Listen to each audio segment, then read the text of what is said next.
Welcome to Civilization Stories, where we explore alternatives to history through the lens of the world's most addictive video game. Today is March 17th, which means it's the wearing of the green for the Irish and Irish wannabes all around the world. I'm in Asia right now, probably somewhere between Thailand and Laos, and I'll be curious to see how drunk this part of the world gets, if at all, because back in Canada, March 17th was always a pretty big deal. There's a parade every year, bars serve green beer, and it's the one day on the calendar where you're not only allowed, but expected to be drinking in the street. I'm sure that there have been years overshadowed by disaster from the inevitable recklessness, but generally speaking, it's a happy time, breaking up the monotony of Canada's cold, dark winters. So for this episode, I wanted to celebrate Ireland, a civilization that has never appeared in a major release of the Civilization series. Ireland hasn't been completely shut out of civilization, but if they do appear, it is typically as the Celts, or Dublin might show up as a city-state. But what would a modern Irish civilization look like for the Civ series? What unique traits would set them apart? Let's use our imagination. Although Civ 6 is the version of Civ I play most often, I want to be forward-thinking, so for this exercise we will treat Ireland as though they were a civilization from Civ 7. And in this case, let's treat them as a modern-aged Civ, or at least as a Civ whose apex age is during the modern age. As I mentioned in a previous video, Firaxis has a soft spot for revolutionaries.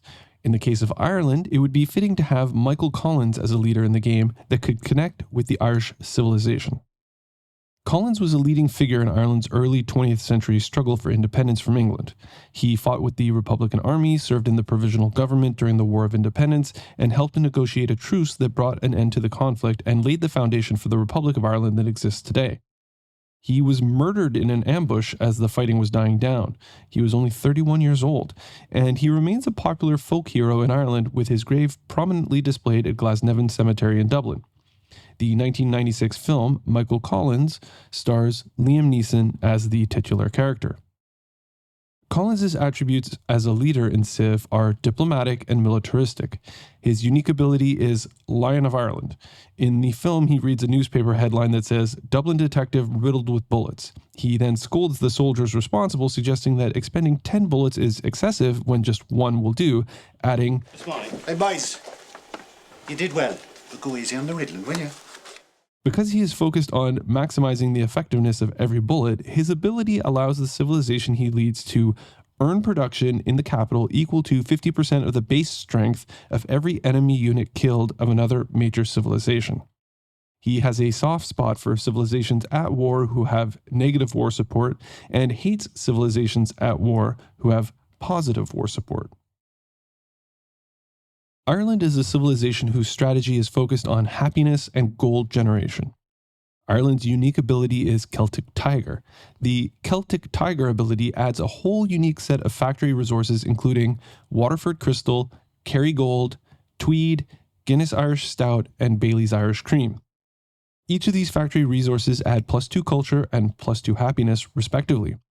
Crystal yields extra gold, Kerry Gold, since despite the name is actually the world's best butter, yields extra food.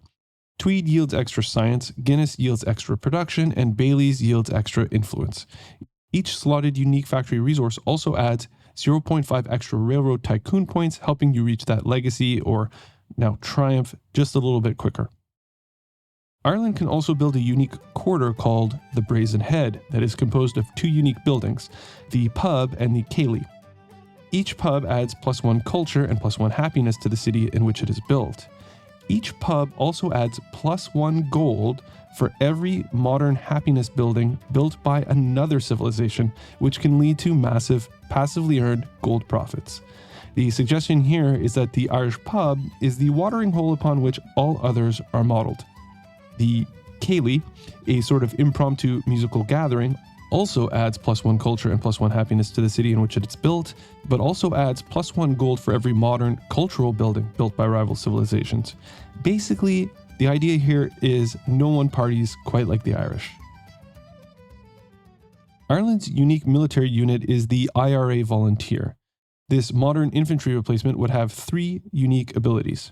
First, it receives +3 combat strength when fighting in home territory. Second, because it sees its cause as righteous, its combat strength is not affected by negative war support. And finally, IRA volunteers can enter rival territory undetected during peacetime and lay a series of demolitions.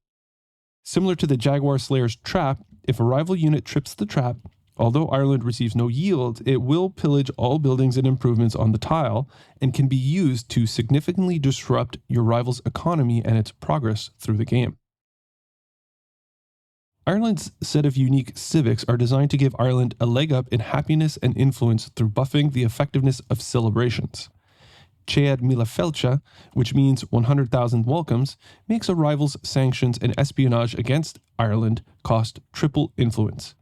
Enemies will think twice about hurting or trying to undermine Ireland.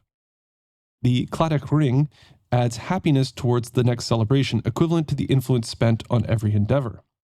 The more Ireland participates in diplomacy, the happier Ireland becomes, leading to even more celebrations. Wearing of the green grants Ireland +5 culture each turn that a rival civilization is having its own celebration. St. Paddy's Day is celebrated all over the world, and for at least one day a year, we all get to wear green and say, "Kiss me, I'm Irish." Ireland's traditions boost the effectiveness of their unique buildings as well as happiness and cultural infrastructure.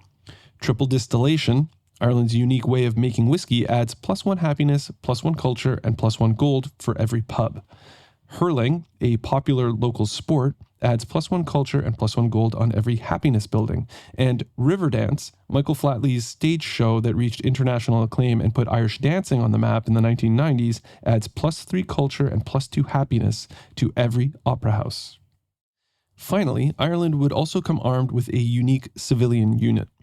This unit, the YouTuber, is in the game paying homage to the Civilization franchise's favorite internet commentator, Potato McWhiskey, who hails from the Emerald Isle. The YouTuber would be equipped with 2 key unique functions. The first centers around raising awareness and boosting Ireland's reputation through its influencer function. When deployed inside the borders of a rival civilization, although it cannot end a war, negotiate peace, or form alliances, it will immediately raise the reputation of Ireland in the mind of the rival leader. For example, if a rival leader is hostile towards Ireland, using a YouTuber's influencer mechanic immediately raises the relationship to unfriendly, or from unfriendly to neutral, neutral to friendly, and so on, regardless of clashing ideologies or past wrongs. This mechanic would allow Ireland to quickly repair relations and go from enemy to good friend in almost no time at all. The second of the YouTuber's ability is called Cheat Code. This ability can be used to give Ireland information about its rivals that it does not otherwise possess. Think of it as a spy unit that can perform espionage missions without needing to expend influence points or use diplomacy. Whether it's revealing the location of all of a rival's units, revealing a rival strategy down the tech tree, its production queues, or whether it's planning to attack another rival, the cheat code function gives Ireland some key piece of information about a rival that would otherwise be blocked. Kind of like how Potato McWhiskey gave me a series of cheat codes when it came to playing Civ 6 as I was learning to play that version of the game. Watch his videos. They are great insights into how to play and how to win Civ 6 at any difficulty. So there you have it. That's my small vision for Ireland on this St. Paddy's Day. Slainte, everyone. And thanks for watching, and don't forget to keep playing and making your own civilization story, your own amazing path through history, and I'll see you next time.